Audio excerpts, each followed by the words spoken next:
the issue of British Muslims and charitable giving obviously is something that is very important to us as an organization. And I think one of the key things that I found during the process of putting this presentation together was what Dr. Jamal just said, is the lack of information that's out there.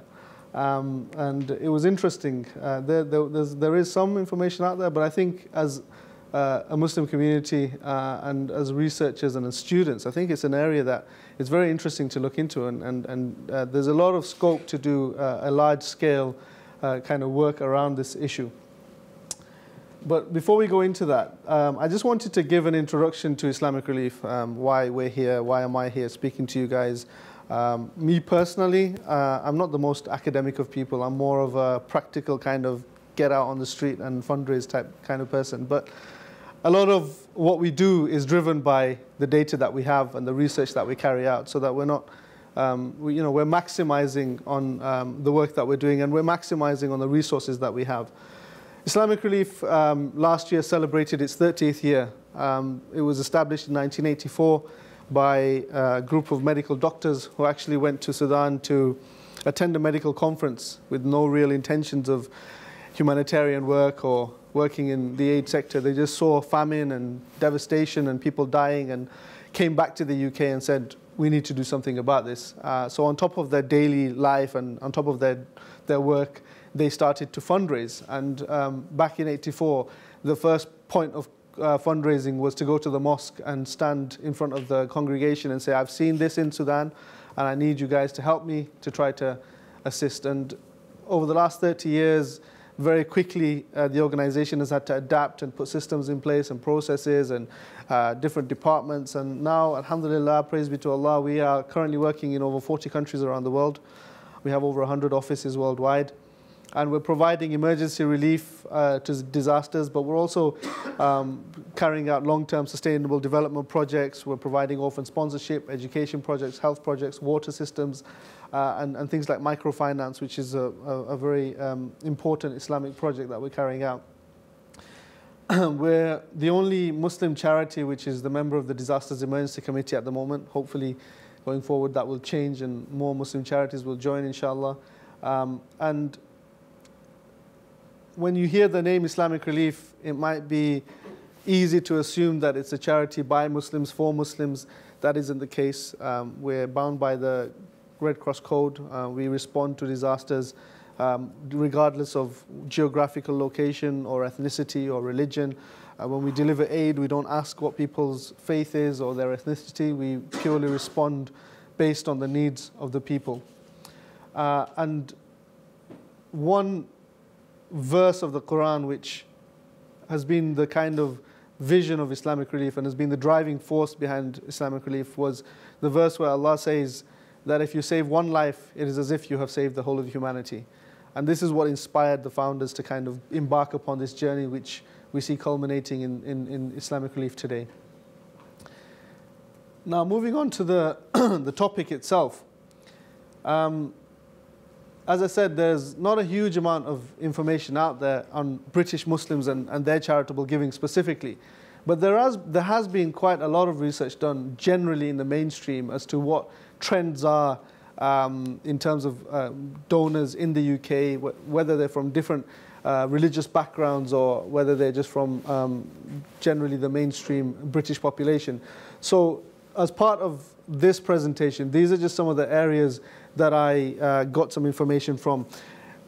We're very lucky that in the UK we have the census, which is a source of huge amounts of knowledge. We've dissected it and we've analyzed it, and we've developed fundraising and marketing strategies based on the back of it as an organization, as an individual, as head of community fundraising. I've used that data to target certain areas for our campaigns, target certain postcodes even for our campaigns.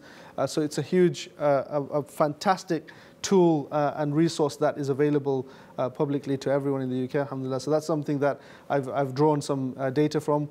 Islamic Relief has a huge database of donors itself, which we use to analyze on a daily basis, to put different strategies together, to dissect our donor base, to segment it, to approach them in different ways. So I've used some of that data. And then recently this report was published by Cause 4.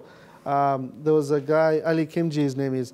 He did a research document which was actually titled The Survey of Charitable Giving in the British Muslim Community. And it was published in December 2014, so it's very recent. So I've drawn quite a lot of content from his report as well. Granted, it was only 272 participants in that survey, but they were all Muslim donors. So I think it's very relevant to take. And then there's the ICM poll, which is the Independent Communications and Marketing research that they did, where they polled about 4,000 people, and they did it in partnership with Just Giving. So that gives us a good contrast of different faiths and how they're giving and what their giving patterns are. Also, the UK Giving of 2012 and 2013 report, which was published by the CAF, the Charities Aid Foundation, it actually covers about £10 billion of charitable giving that's covered in this report. So it's a huge, huge amount of work that's gone into that. And obviously, I've only just touched on a few things because some of them are relevant to tonight's topic. And finally, the Money for Good, which is by the MPC, another think tank which works to analyze and provide charities with data to help them strategize better and target their work. So that's just to give you an idea of some of the things that I've had a look at in terms of preparing for today. But also, you know, as I said, there's a lot of scope for doing more first-hand research, inshallah. So to begin with, I wanted to start with the census data that we analyzed. And it's very interesting in terms of the Muslim population as a whole. Between 2001 and 2011, the population, the Muslim population in the UK went from 1.5 million to 2.7 million, which is a huge growth. I mean, over the last 50 years, the Muslim population in the UK has been growing quite considerably. But in one decade, it's grown by 1.2 million people, and it's now you know, contributing to almost 5% of the overall Muslim the overall population of the United Kingdom. And the MCB have said that the Muslim buying power in the UK is about £31 billion. So it's actually a considerable amount of buying power, and it just goes to show the amount of finance and wealth that exists within the Muslim community in the UK. 5% doesn't seem like a huge amount, but £31 billion of buying power is actually very substantial. And then the Muslim Charities Forum, which is an umbrella body for many of the major Muslim NGOs in the UK, have said that their affiliates raise over £50 million in Ramadan alone. And those Muslim charities that are registered and are formally operating and have proper accounting procedures account for about £100 million of aid, of fundraising in the UK. And that doesn't count all of those people who send remittances to family back home, who give to family who are in, you know, their relatives, and, you know, who are building schools and things off their own back and private money. So that doesn't account for all of those charitable giving. But the numbers that are actually accounted for and that are recorded accounts for over 100 million annually. So it's a substantial area and a substantial market in terms of charitable giving and talking about the actual amount of money that's available in the Muslim community in the UK. So the second thing I looked at was the demographics of those 2.7 million Muslims, this percentage of British population. And we broke that down into 4 areas. Generation 1, which was over 60 years old, and that was only 7% of the Muslim community. Gen 2, 10%. Gen 3, which is 25 to 44-year-olds, is 35%. And by far the biggest portion of the Muslim population in the UK is 48% of British Muslims are between the age of 0 and 24. So very, very young population. And I think this contributes to a lot of the information that comes after this in terms of how people are giving, how people are interacting, you know, what methods are they communicating with, and so on and so forth. So this is kind of important to recognize, because this is the breakdown that we need to consider, that we as Islamic Relief consider, but people who are interested in this sector need to consider when they're targeting different sections of the community. For example, Gen 1, what languages are they speaking? And as simple as it seems, if we're producing an advert in English targeting Gen 1 and we're playing it on, let's say, Bangla TV, and the 99% of the viewers don't speak English, they speak, the local language, that bit of marketing, that resource that's spent on that is completely wasted, because they're going to see these images, they're not going to understand what's being said, or even if they understand it, they might not engage with it.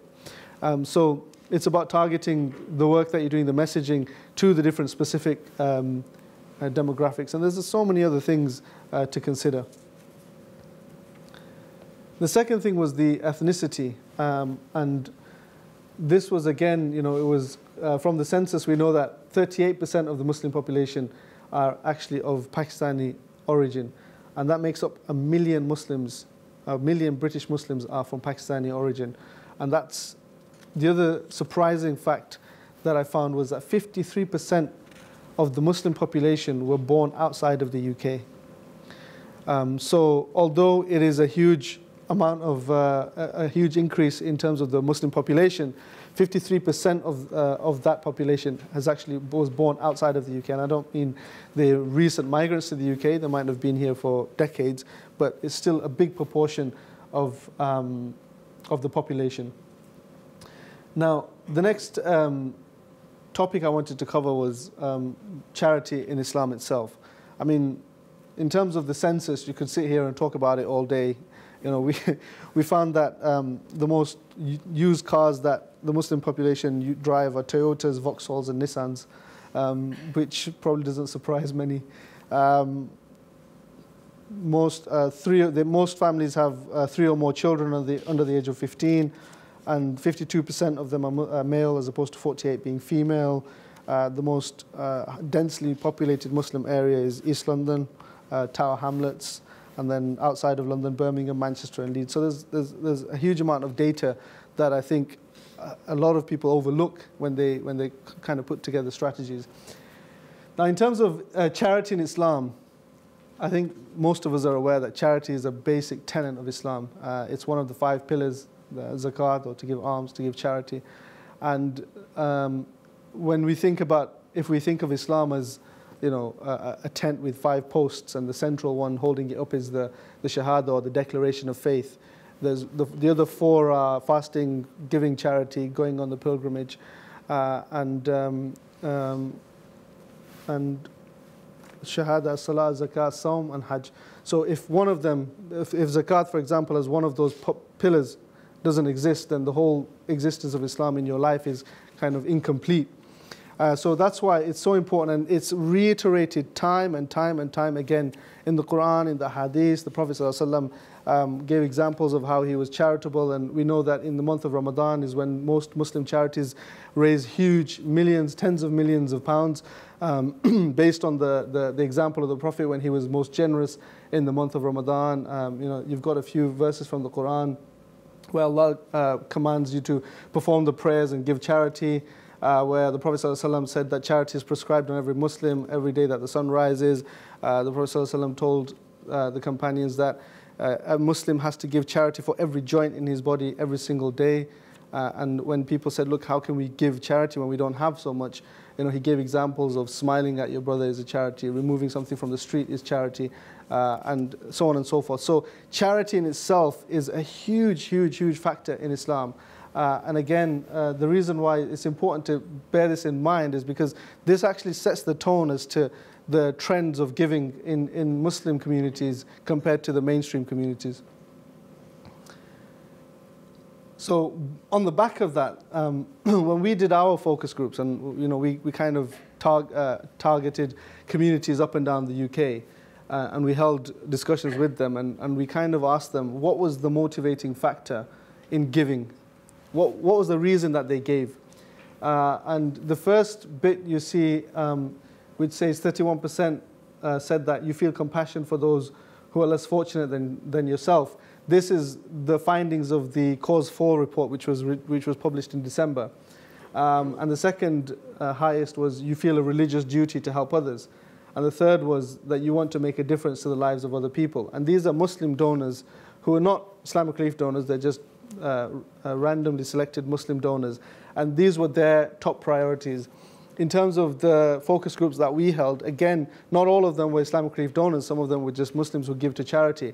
And a vast majority, 36%, said that they felt it was a religious obligation to give. And I think that ties in with the previous slide of the importance of charity, the importance of zakat in our lives as Muslims. And then following on from that, that was clearly what came out as a driving factor for why people give to charity. So yes, social obligation, yes, responding to a disaster, seeing difficult scenes on the screen and wanting to respond. This definitely plays a big part, but the overarching driving force for people giving was religious obligation, especially with the group that we spoke to.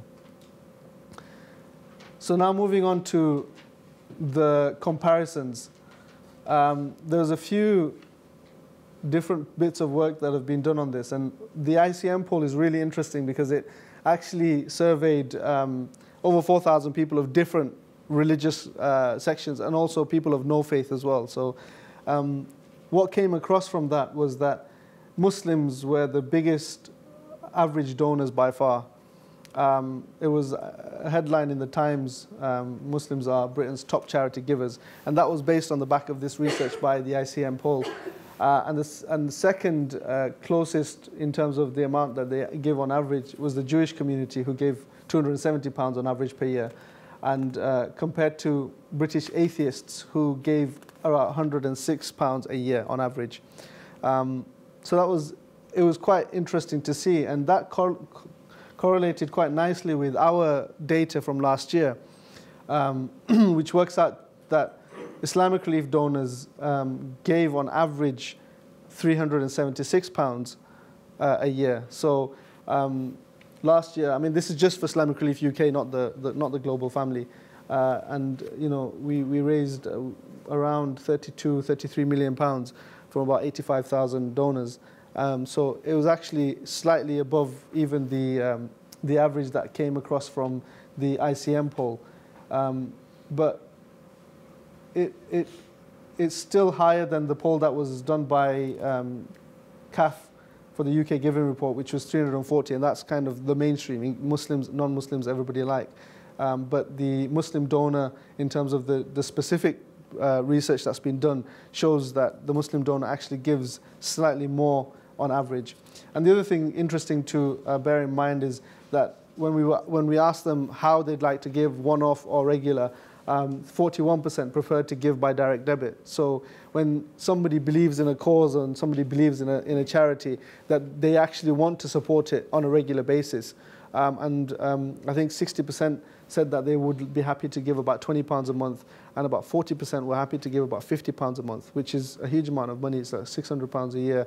If £600 a year was the average, I mean, it's more than double the average mainstream giving. So it's something that Muslim charities and individuals who are targeting Muslim donors might not always consider, but actually regular giving is something that the Muslim donors, as well as the mainstream, but you can see the percentage was higher in the Muslim donor base, that they were more than happy to donate and give on a regular basis. Now this for me was really interesting, because for 30 years Islamic Relief has been running, and we started as an emergency response organization to the crisis that we were seeing in Sudan. And then obviously the different crises that have happened along the way, and we've constantly tried to respond wherever we can, whenever we can, however we can, depending on the resource. So we've always had this understanding that our donor base wants to respond to emergencies, which it does, because whenever there's a crisis, our call center is flooded and inundated with phone calls saying, I've seen this on the news, what are you doing, how are you responding, I want to give. The website starts getting requests. So yes, you know, there is a huge response for emergency crisis, but there were some things that surprised even myself, not just on the research that's out there, but even the research that we conducted internally with donor base, with our own donor base, and with the Muslim focus groups across the UK. The Cause 4 research puts the top I've compared the top 5, but I put the 6th one in the first one because it was interesting that religion, so for example, what we call dawah work or mosques, building of mosques and so on, came number 6th in terms of the priorities for the areas of interest. So in terms of the Cause 4 report that was targeted at specifically at Muslims, children came number 1. So orphans, working with orphans and working with children who are in needy situations. That came above disaster relief. And then secondly was disaster relief. Third was education. Fourth was community development. 6 was homelessness. 5 was homelessness and 6 was religion. So again, I mean, from our perspective, that was quite, this was recent. In December 2014 it was published. We carried out similar research about November 2013, where we carried out scoping exercises across the UK, including here in Cardiff. And we had a very similar response. We actually had disaster relief and children as the top 2, but community development and homelessness, basically domestic, dealing with domestic issues in the UK, was in the top 5. And that surprised us because we had the understanding that people, our donor base is predominantly interested in working overseas and responding to disasters around the world. And on the back of that scoping exercise, this year we launched our first UK domestic program where we were delivering blankets and heating materials to the elderly over the winter season. We were doing some research, and some of the statistics that came from Age UK said something like 33,000 elderly people in the UK die from cold, severe cold. They die above the normal rate of fatality within that age group during the winter seasons, and that was a huge shock to our system. So the first project we delivered this winter in terms of our domestic program, which we're still delivering now actually, was providing the elderly with kind of blankets and heating materials. So it was on the back of that research that we were able to actually add a completely new dimension to our work, and we've just started, and it's going to be a long process before our UK domestic program gets to a level that our international development programs are at. But I think it's important because if the donor base has prioritized this area, then we as an organization need to prioritize it, because ultimately we are here to serve the donor base and also the beneficiaries that we work for.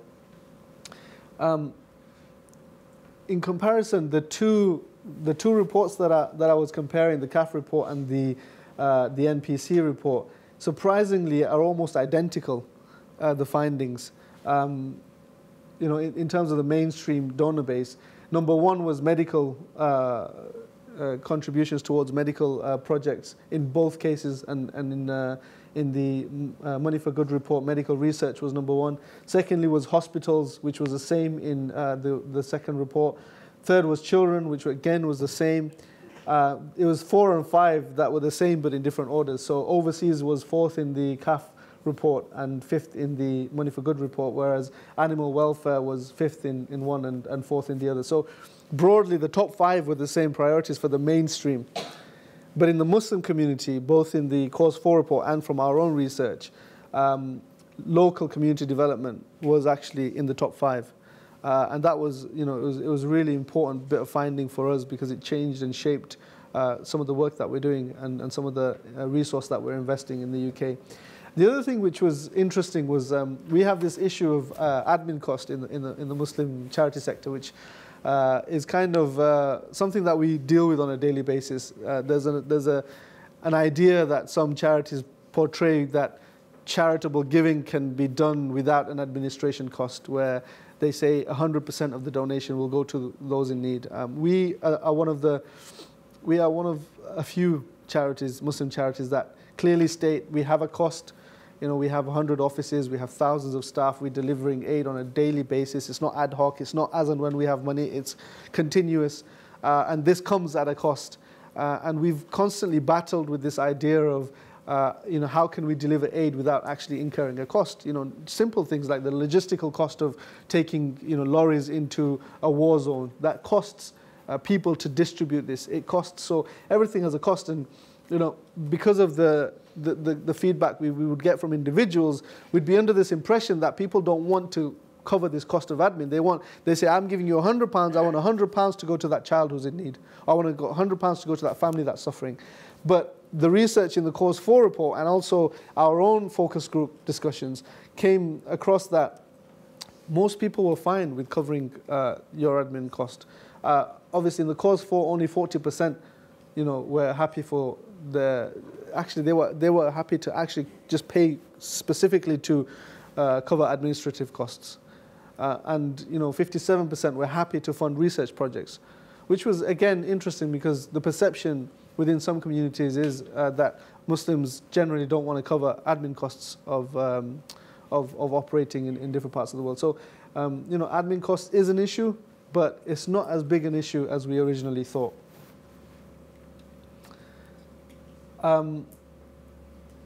Next, I just wanted to talk about digital. And I think this links back nicely to the census data that said, over half, nearly half of the Muslim population was under the age of 24. I think it was something like 43%. And this really kind of reinforces the data that's coming across in terms of how people are giving. In the Cause 4 report, 62% of those who participated said they would give online. And from an Islamic Relief perspective, from all the different strands of income, so from the call center, from direct mail, people, or from events where they give out fundraising dinners and so on and so forth, that all accumulates to 46% put together, and online contributes 54% of our whole organizational income. So it is a huge, huge difference. And from 30 years ago when we started, where we had, there was no internet, to today where more than half of our income comes through online, I think that is something that really kind of we need to stand up and take notice of. Because when you compare it to CAF, which kind of covers £10 billion of charitable giving, only 9% give online. So you can see the big gulf in the mainstream and the Muslim community.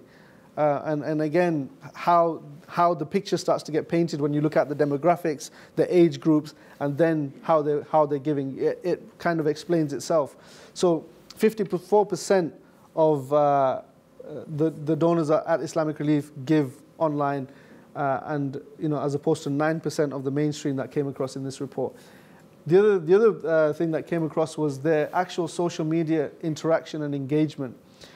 The Muslim donors said that they heard about a charitable campaign through social media. 34% of them said they would generally hear about a campaign through social media. So traditionally, when we had leaflets, when we had posters, when we had booklets, posting them, distributing them, holding events, etc., that was how we engaged with the community.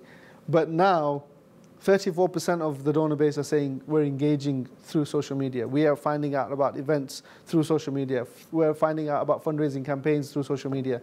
And if you compare that from the Money for Good report, only 5% of the sample said that they actually hear about fundraising campaigns through social media or charitable activities through social media, which is a phenomenal difference. I mean, when you think about social media as a tool, and I was having a conversation before tonight's speech actually about how everybody is plugged into so many different news feeds now.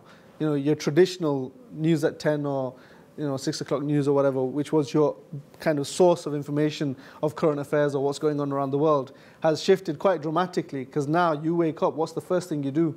You pick up your phone, you go on Facebook or Twitter, and you read your news feed. And we see a few people shaking their heads. It might not be for everyone, but I do that. So I'll put my hands up to that. But most people are plugged in, and this is something that some people are kind of not maximizing on. And we trialed a project specifically around social media, which I'll talk about next, and the success of it. But the other thing is, for example, Just Giving, which is the biggest kind of charitable giving platform in the world. They said that in 2 years, zakat giving on Just Giving site shot up by 70% in the last 2 years. And again, it just goes to show and reinforce this notion that the Muslim donor is, is progressing quite quickly, is social media savvy, and that younger generation who are now earning and who are now able to give, they're giving in ways that they can relate to, that they can understand, and that's accessible to them. And the other thing which was interesting by the Just Giving report is they're not just giving zakat to Muslim charities, which obviously, it's predominantly they are, but organizations like the British Heart Foundation, Macmillan, and Cancer Research are receiving zakat donations through Just Giving from Muslims. So from a mainstream charity perspective, it's actually a market that is probably being overlooked. But there is obviously potential because the Muslim market is younger. Now that we're looking at Generation 4, whose priorities are not the same as establishing the same things as Gen 1 did when they first arrived in the UK, where it was more about survival, about earning an income, about providing for their family, about sending remittance back home.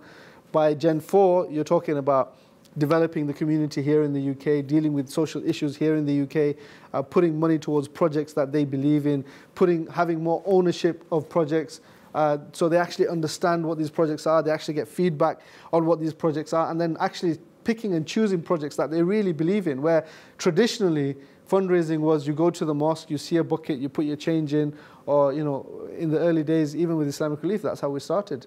The founders would go to the mosque, tell them a situation, and then collect money in a bucket, which would then be sent off to buy aid for people who are in need. So that the whole demographic is changing, and now that the younger Muslim, the Gen 4 Muslim who has disposable income to give to charity is saying, okay, cancer is a huge issue in the UK, I want to give towards a cancer research project which might lead to eradicating or finding a cure for cancer, or heart disease is a big issue, and as a Muslim I believe that it's my duty to do something to help with this, and they're giving zakat towards these projects. So I think over the next couple of decades, things will continue to shift. How long do we have? Okay.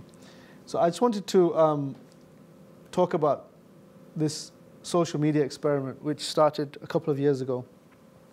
I'm not sure if many of you have heard about it, but it's, we call it hashtag Cakes for Syria.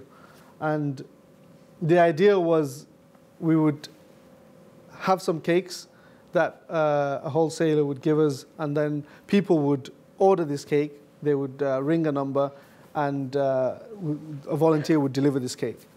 And the only marketing tool for this campaign was social media. So we didn't have anything in the communities, we didn't have any mail shots, we didn't do anything. It was basically, we created Instagram, Twitter, and Facebook pages.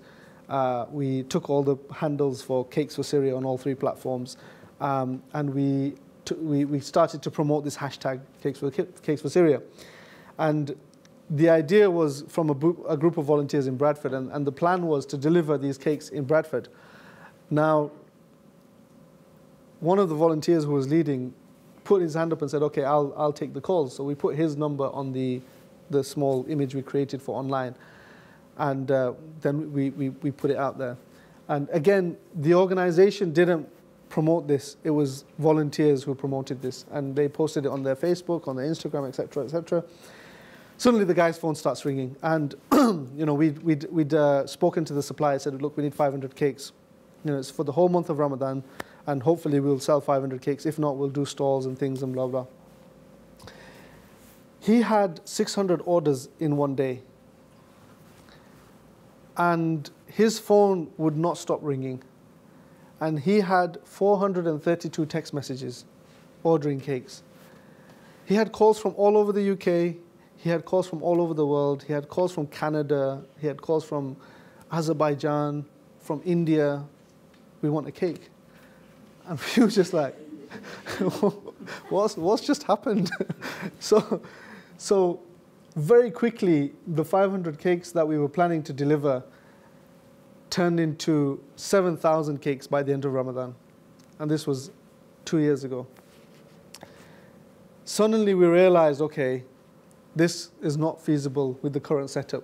That poor guy had to buy 4 10-pound mobile phones from Tesco and have 4 different numbers that he was publishing on different sites. And then we had 4 volunteers who had makeshift phone call center with these mobile phones. and they had Google Docs taking orders, and it was just manic, and it was unbelievable. And it got to a point where the supplier said, look, I just can't produce.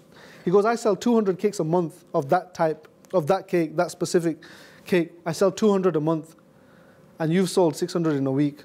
So we were doing 1 delivery per week at the time. And it just blew out of all proportions. And that was with no planning, literally no planning. It was the volunteer said, look, I want to do something. I want to sell cakes. So then we thought, okay, this experiment's actually worked out really well. So last year, Ramadan, in 2014, we built a whole team of volunteers who managed the whole campaign from start to finish. The social media side got a lot more savvier. We had teams that were posting regularly. We had guidelines to give to members of staff. One of the volunteers was a software developer, created an ordering system online with a back-end database, which then printed off reports for delivery drivers and call center agents and so on and so forth. One of the girls who bought a cake, her brother runs an IT company who then came into the volunteer hub and built an entire call center for us for free. He put in phones and a VoIP server and all that kind of stuff. And another guy who runs a local recycling center for electronics donated loads of old computers that then people could take orders on. And, Ramadan 2014, we opened for business. And again, hashtag Cakes for Syria went live. And again, the orders came in. And we started to take 1,000 orders a day. To a point where the delivery day for that week was just sold out within a day. The call center was running from 12 noon till 8 p.m. by volunteers on a rota. And it was just inundated with calls. And again, the whole thing was promoted on social media. We didn't print any leaflets. I mean, we printed leaflets that went on the box, but that was about it. And last year, the system that this volunteer created was amazing. I mean, it printed off a report of how many postcodes we delivered to. On the back of the Cakes for Syria in Bradford, people from different parts of the country were saying, we want to be involved in this. We want to deliver cakes. And so we built entire volunteer teams on the back of this. And in 2014, we delivered cakes throughout the UK and even here in Cardiff. So in total, we delivered to over 1,000 postcodes in the UK.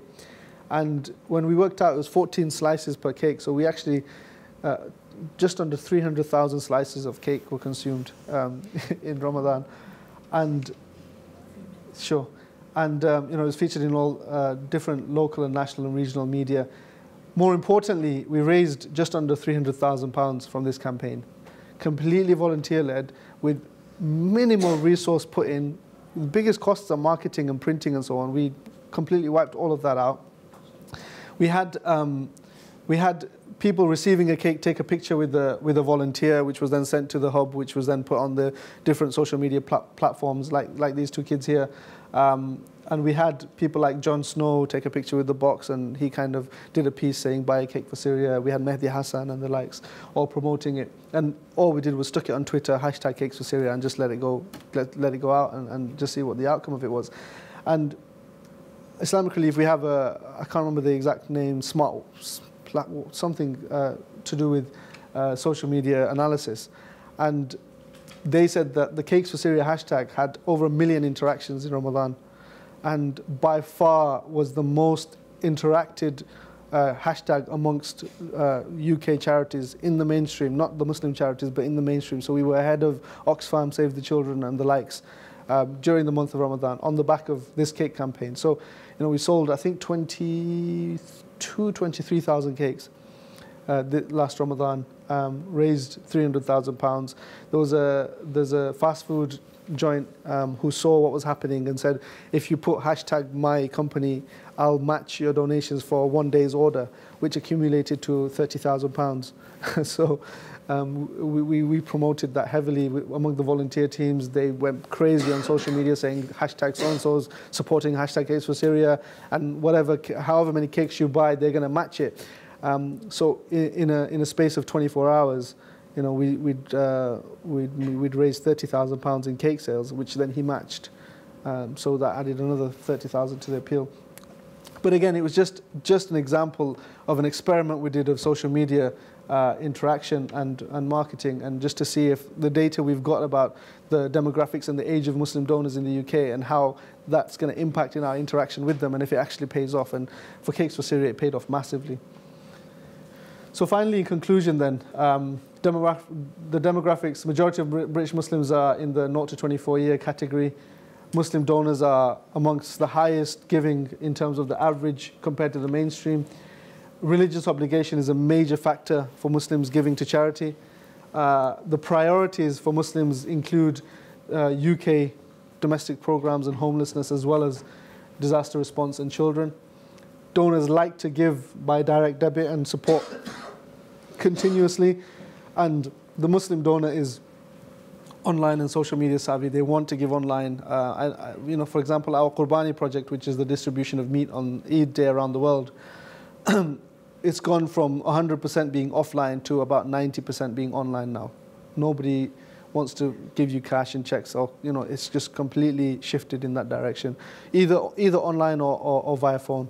So the trends are changing in that respect. And finally, just to say that there needs to be an understanding of the donor base. This is critical to any kind of successful fundraising campaign or strategy, that it needs to be targeted. A one-size-fits-all approach isn't going to bear the same fruits as something that's specific to what that section of society or what that donor base wants, and getting the messaging and marketing across to them in that specific way. That's it. So hope that was of interest, and thank you very much.